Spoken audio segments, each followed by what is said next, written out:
Too Short. Who are you and what do you do? Well, my name is Too Short. I'm a rapper. I do a lot more than rap music, but I've been rapping and releasing music for 30 plus years. So if you don't know who Too Short is, I don't know where you've been all your life. Your iconic 1987 track, Freaky Tales, inspired a whole movie. How wild is that? Well, from what I was told by the directors, there was a time that they were young in Oakland and they were listening to all different kind of music, different genres, you know, grunge and punk rock and hip hop and rock and roll and all this stuff. And these songs, the music from that era pretty much inspired the story. So the movie is literally inspired by the song Freaky Tales. Like the song gave birth to the title, it was a title that was no compromise. The movie was going to be called Freaky Tales regardless. What's the craziest place you've ever heard someone bumping a Too Short track? I would probably say literally not a wedding reception, but an actual wedding. Like you're walking down the aisle bumping explicit Too Short songs. It's kind of makes a statement. You know, I guess it's a good way to go into a union, partying, vibing, but some of the lyrics can be, you know, not marriage appropriate. You've been in the game since the 80s. What's the biggest change in hip hop that you never saw coming?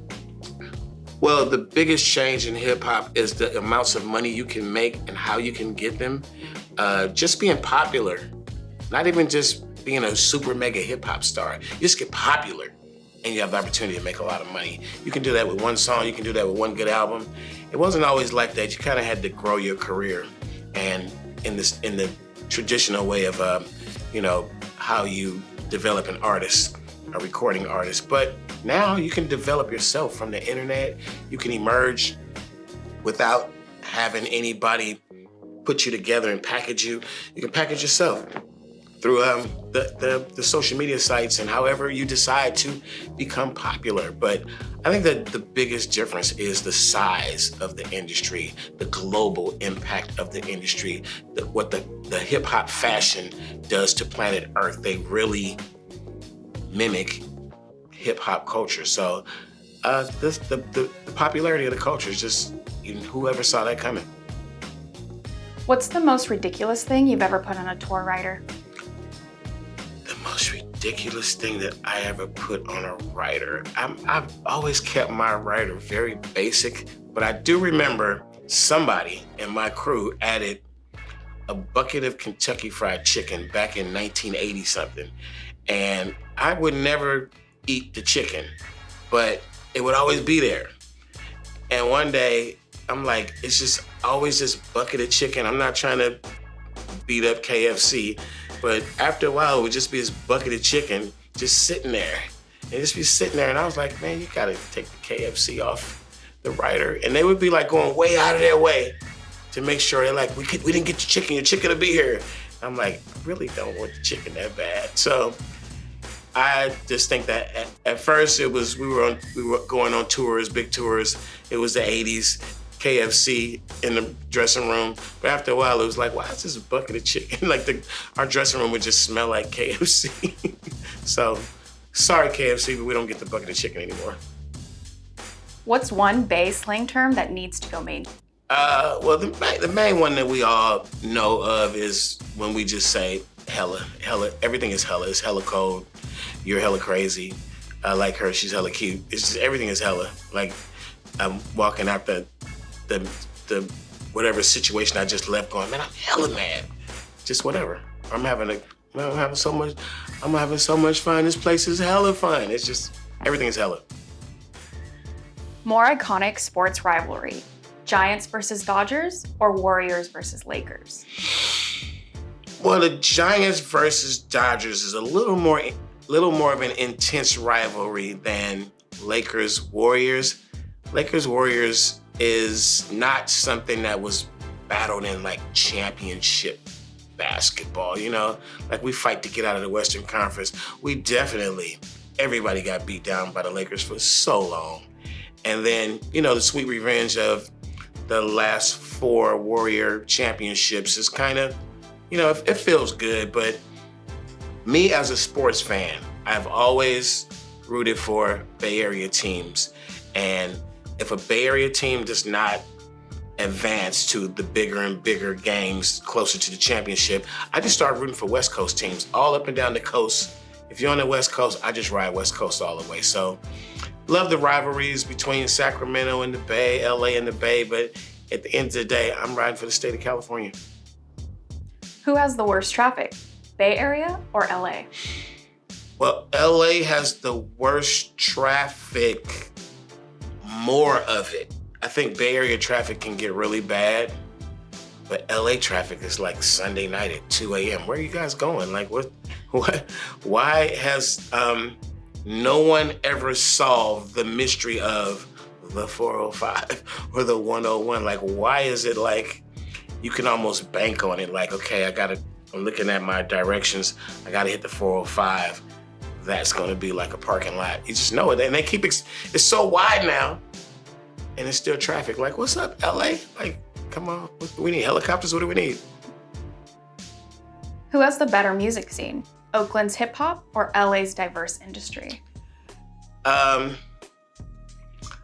think that if you really know music and you know the difference between Bay Area music and SoCal music, you would know that it's a very distinct difference, but at the same time, it's a continued borrowing of each other's elements. And it makes up for West Coast music. And people outside of the West Coast don't hear the distinction. All they hear is West Coast music. They think we talk very similar. They think the beats are very similar. And I say they are, but I'm proud to know the distinction. And I think that I'm also proud that people outside of the West Coast, they just, they understand what the West Coast sound is. So it's hard to say better. Use the word better, because then you go viral for all the wrong reasons. What's the biggest learning experience you've had? The biggest learning experience? I think right when I was becoming what you would call famous, okay, in quotation it, famous, I was reminded by an older recording artist that the music industry will frustrate you a lot. It will downright upset you, piss you off to the umpteenth power. And as this happens throughout the years in your career, don't forget to have fun. People come to me and they say, give the younger recording artists, the young up-and-comers some advice. And the only 2 things I always say is, I say, work harder than everybody else. Whatever they're doing, do more of it. Do more than them, just work harder. And don't forget to have fun. Like, it's just a tiny little bit of, eyebrow raising. Like, why would you give me that advice? But then if you get 10 years into this industry, 15 years, it might ring in your ear later on. Like, this could not be fun if you let certain things overcome your emotions. I just think that there's so many things in the moment that will piss you off. You can't take that moment to the next moment. You gotta leave it right there. If it happened in a room, if it happened on the stairs, just leave it right where it happened at, and then try to have fun later on after that. Like, don't forget to have fun. You see so many people in the entertainment industry, not just hip hop or music, somewhere walking around yelling at their team, yelling at the people who are handling them, yelling at the people who are working with them, and they're just pissed that it's not right. And it's like, yo, you're not having fun. So I'm just saying, don't forget. When do you feel the most inspired? Inspiration to be creative comes to me when the day is just starting. Like, nobody's reaching out to me, nobody's moving in the house where I'm at, and I can just wake up at 5, 6 a.m. and be creative on thinking of things to write and thinking of things to plan out for the future. Inspiration from maybe like doing a great performance comes from the crowd. You look at a crowd, it could be 25 people, 25,000, whatever number you pick. If that energy comes from the crowd, whether they give it to me or I give it to them, and then we start giving it back to each other, that energy is very inspirational to do a better show, to bring it up a notch. Your voice projects better. Your performance is better because the energy is just in the room or it's in the air. And I think, inspiration for longevity comes from the love you get. And the love you get is the love you give. So I don't mind taking pictures. I don't mind stopping and having a moment with a fan. I don't mind signing an autograph if it's not inconvenient to what's happening in the moment. Running to catch a flight, got to get on stage, whatever. If it's okay, I will give you that moment. A lot of people just want to say, yo, man, my mother used to love your music. When I was a kid, I first heard your song in 3rd grade. Just give them, if you take that moment from them, then you take some magic away between you and a fan. And I just think that that longevity that I have in my career, I always wanted to keep going because there was so much love coming back from because it just comes full circle when you have a kid, a grown man show you a picture of you and them when they were a kid. And like, I took this picture, my dad took me to one of your shows, I was 11. And they still got the picture. And you're like, well, let's take another one. How old are you now? He's like, I'm 31. So 20 years goes by and the same person finds you again in the world and gets another moment. So that's all my inspiration. What song can you listen to on repeat? Any song on the planet Earth? A song that has never sounded bad for me. It had so many layers of meanings in my life, but it started with it when I was a kid. There's a song called A Love of Your Own by the Average White Band. And that song just, if I'm in a bad mood, it puts me in a good mood. If I'm, just wanting my car sound system to sound good for a minute. I'm in a car by myself and I might be in LA traffic. And I'm like, take me away. So it's a lot of songs that do that, but that's one that I could put on repeat and it would play for quite a few times in a row. What are 3 things you can't live without? The lists are hard to do because you say, what are 3 things I can't live without? Those 3 things are going to change daily, weekly, yearly. Those are going to change. What 3 things can I not live without in March, April 2025? You really want to know? I can't live without a fast car. Cannot. I cannot live without a studio session where I'm making new music. I just have to make new music regardless of if an album's coming out in 2 months or 2 years. That's what I do. I make music.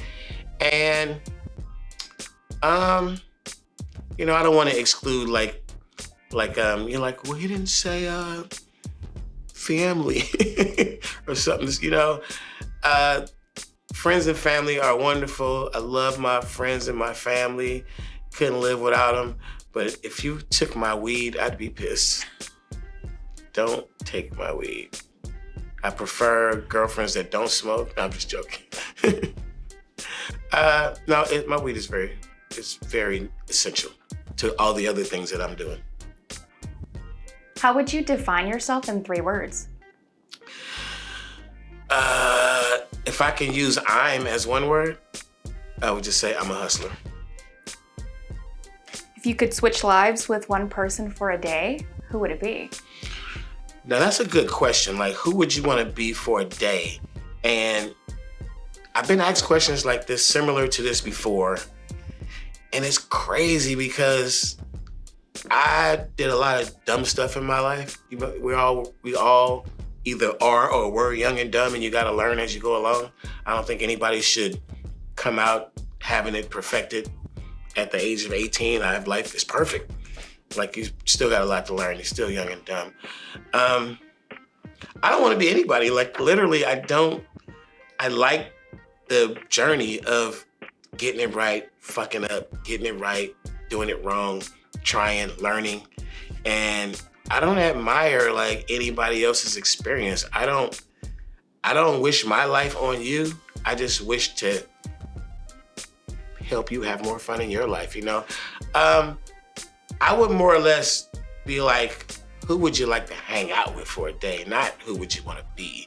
Because I don't think anybody out there is really enjoying day-to-day life more than I am. I love my life, and I get in your shoes and realize that your life looks good from the outside, and the inside is a fucking shitty day. I don't know. We can hang out, but I don't want a Freaky Friday. What's the one thing you wish you knew at age 19? Age 19, I wish I knew the internet was on the way and it was going to be as prominent as it was. I would have filmed more, I would have taken more pictures, and I would have been more aggressive on the platforms when they were launching. And I was one of those people who were like, get that camera off me. You know what I mean? We live in private life, don't film that. And it turns out that my little cousin, my first cousin, was in possession of every kind of camcorder camera, has so many moments captured that I never would have orchestrated myself. And I remember so many times telling him, don't point that camera at me, get that camera away. So all of the great moments he captured, I cherish. And I just hate the fact that I told him, get that fucking camera away from me. So yeah, we would have made a lot of money if we filmed all this stuff. A lot of money that we aren't making off of retro stuff. Like, I didn't realize, you know, and along the way, like 19 years old, save all the stuff, all that shit, your shoes, your clothes, save all that shit. Like, I threw so much stuff away that probably is worth so much retro money right now. So that, I could have told 19-year-old me, bruh, you're living a collector's dream. Like, plan for it. Best place to eat in LA? Wow. Oh, best place to eat in LA.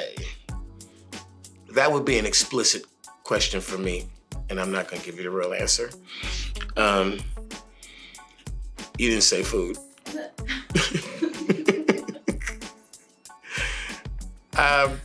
You want to rephrase that to best restaurant? Best restaurant in LA. I make people so mad with this, and it's not to say this is the best restaurant, but it's to say how I like to eat food. I'm a Ruth Chris kind of guy. And when you talk about all these fancy places and environments and experiences, and I get up in there and I'm like, it ain't better than Ruth Chris. And they're like, dude, you like Ruth Chris better than this? And they're into the moment of it's the new and it's shimmery and shiny and the location and all this.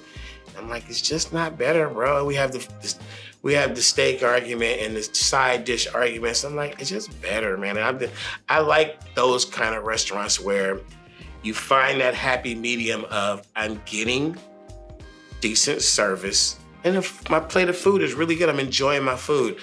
One of my pet peeves is great atmosphere, not so great food. As well as, you know, you feel a certain way about those really good food spots that you love to go to, shitty service, shitty environment, but you go there because the food's great and it's always been your spot. So I like the happy medium. Best restaurant in the Bay? Best restaurant. My favorite restaurant was a soul food joint called Southern Cafe that was once called Lady Esther's. That was my favorite recipes, that soul food. I would put, you have a restaurant in Beverly Hills called Crustaceans. There's a Crustaceans in the Bay, but there's a related restaurant to Crustaceans called Fang Long. We love that spot. We love it. It's over in the city. And I'm trying to think, I used to be a really, really big fan of Everett and Jones Barbecue. Everett and Jones Barbecue. Love it to this day, but there was a time, about a 5-year period, Everett and Jones, the family, is really good friends of mine. We were actually neighbors when we were kids. And One of the sons was a good friend of mine. We used to ride bikes. He like, let's go to my mother's restaurant. We get free barbecue. I'm like, I loved it. And later in life, way later in life, they introduced me to a piece of property, of the office space that was right above their downtown location, downtown Oakland. And I put a recording studio up there. And for 5 years, I smelled Everett & Jones barbecue. And for 5 years, they let me come downstairs and eat for free. And I just had so much barbecue. I had so much barbecue. By the end of my lease, I was ordering the barbecue like with no sauce because I had ate it so much and it was seasoned so good that it tastes good without the sauce. And I think I just over barbecued. Like I just overdosed on barbecue, but it's still one of my favorite restaurants. There's a lot. I love food in Oakland. Oakland, the Bay Area, we have the best breakfast joints. You wanna have a battle of breakfast joints, you know, the kind of restaurants that open at like 5, 6 a.m. and close at 2, 3. You wanna battle breakfast joints, Bay versus LA? I'd go with the Bay all day. What's a trend you would like to see disappear forever? I would like for people who are older to find your space on social media and do those things. You're doing these other things that eat for effort, but I promise you, you're not swagging it properly. And your likes are more like laughs. They're laughing at you, they're not laughing with you. And if that's what you're aiming for, it's cool. We do get the rare, what would the percentage be for you of older people who are swagging it out on social media? You know, the mom and the daughter doing the shit and you're like, mom's hot. Very small percentage. I would just tell the older folk, you know, embrace technology, but don't see yourself. You're looking at the footage and you're looking in the mirror and you're looking at 19-year-old you. That's not what we see. So I would just say, older people, stop being goofy on social media. Just cut it out. Like, let's find an older people thing that we could do that's like appropriate, because you're going viral for the wrong reasons. What would you like to be remembered for? I would like to be remembered for songs that I made that sound good forever. I would like to be known as the guy who entered the music industry and was never given the boot. It never faded away. Even when my music sales, I made a lot of platinum albums, a lot of gold albums. Even when the albums weren't going gold or platinum anymore, I was still being booked for like really big shows. I'm what you would call a legacy artist. And I would just like to be remembered as a guy who was sort of like the people's champ. Multi-platinum recording artist, very seldomly have ever had a security guard or a large entourage. And I just came in the game and got a lot of love and gave a lot of love. And the music sounded good. And I'm doing something right now. I'm getting ready to release a lot of new music. And my only goal, not trying to find this magical hit record or millions of streams, whatever, you know, it's gonna happen. But I'm just trying to show you that there is a space in hip hop that doesn't expire. And you're the reason why you're gonna expire, not the labels. The labels will try to put you to bed.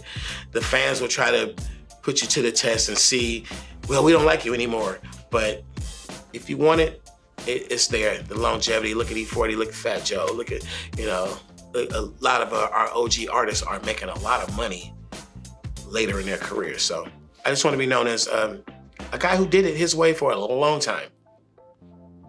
What's something you'd like the viewers to know? What would I like you to know? That most rappers are very intelligent, the ones who rise to the top.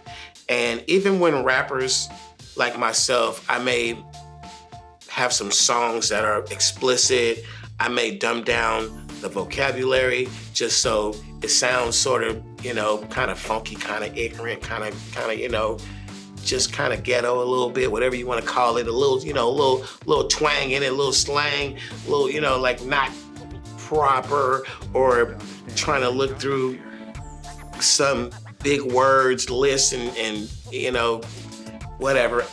I think that what was the question? What's something you'd like the viewers to know?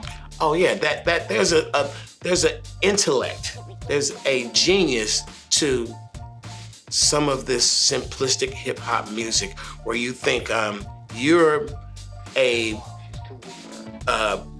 you have a master's in music theory and you know everything about Bach and Mozart. You just know music and you write music and you read music and you look at hip hop like this little dumb version of music. But there's a genius to it. And I promise you, you could attempt to do what we do as I could attempt to do what you do and not do it right. You could try to make hip hop. It's not easy. And people go, look at the new rappers. They're just mumbling. It's just, they're making hit records. And all I gotta say to people who try to discount or degrade hip hop, I say, let me see you do it. Let me see you have a 20-year hip hop career. Let me see you become a millionaire through making rap songs. It's not easy. When can people catch Freaky Tales? Freaky Tales, the movie, will be in theaters April the 4th. I have an album I'm dropping. It's called Sir Too Short. It's a 3-volume project. The first volume is named after the movie. It's called Freaky Tales. When I saw the movie, I was inspired by the movie to make like some throwback sounding songs that had the vibe of the movie. These songs are not in the movie, but they made me go back to the drawing board and just kind of nostalgically make some 80s sounding music. So movie's coming out April 4th. My music project is coming out right around the same time. And the movie is amazing. I have seen it in front of audiences twice already. Both times audiences were cheering, totally invested in the movie. The first time I saw it was at Sundance. Second time I saw it was at the premiere in Oakland, California. And when the Oakland audience received the movie the way they did, and they were just cheering for all, the movie's it's a story of underdogs. And when the underdog starts to win, it gets to you. And you're definitely gonna find yourself, whether you're in a theater or you wait a while and watch it when it's being streamed, you're gonna still scream and yell at the movie, and you're gonna be glad that what's happening is happening. What's your rating of this sit? Oh, how do I rate what's going on right now? Wow, that could get me in a fight because I have to say something nice, or else she's gonna not let me out the building. The questions being asked, I would say, if you were just going to show the answers in clips, I think it would make for good content. I'm thinking right now, if you just ran the whole interview, I would say, I understand the format, I respect it, but we probably should have sat side by side if you're going you're all, the person behind the camera's all cute and all made up, and you're over there, you should be in front of the camera. And thirdly, you're giving me the journalist voice. So what would you think about the next time you are asked a question? How would you answer it? It's cool. It's a very proper, presentation. But I would have preferred to be on camera together.